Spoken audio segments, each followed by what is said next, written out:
My name is Chad Melton. I'm the pastor of ministries here at Faith Bible Church.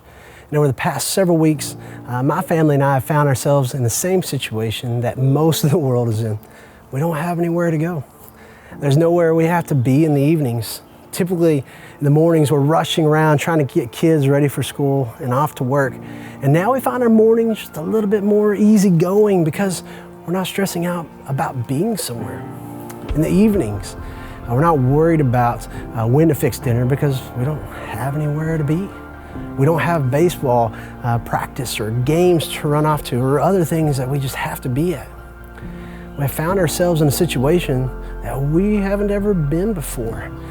And I know for us, it has forced us to slow down a little bit.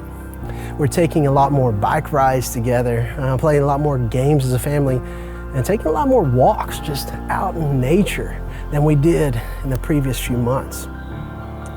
Yesterday, I was studying in my personal quiet time. I'm walking through Paul's missionary journeys. And at the end of his first journey, I'm just fascinated with his perseverance and faith in God, and feels like there's much I can learn from him. In Acts 14, there's a very unique story. He and Barnabas, they go to Lystra, and they find a man that has been crippled since birth. Because of the man's faith, he was healed, and my version says the man leaped up and began to walk. Imagine that scene with me. Wow, it's just incredible. The Bible says crowds gathered around them and actually started worshiping them. In a sense, they were worshiping Paul and Barnabas. They actually thought the gods had come down to visit them. They were calling Barnabas, he was Zeus, and Paul was Hermes. They even went as far as brought oxen to sacrifice to them. Paul and Barnabas heard about this and rushed to put a stop to what was going on. They told him, "We're just regular guys." And it says in verse 15, it says, "Men, why are you doing these things? We also are men of like nature with you. And we bring you good news that you should turn from these vain things to a living God who made the heaven and the earth and the sea and all that is in them.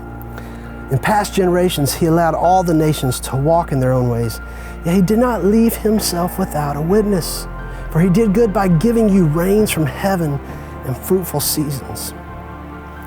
You know, I love that. Did you catch it? He said that God left a witness, which is his creation.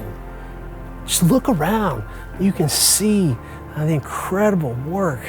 You see God's incredible hand in his creation. It reminds me about another passage that Paul would write a little later in his life in Romans 1, where he said, "For God made it evident to them. For since the creation of the world, his invisible attributes, his eternal power and divine nature have been clearly seen through what has been made, so that they are without excuse." As Paul tells the people in Lystra, God has left us an incredible witness that shows us his goodness. When I walk around out here, it's amazing to think about the creation and God's power.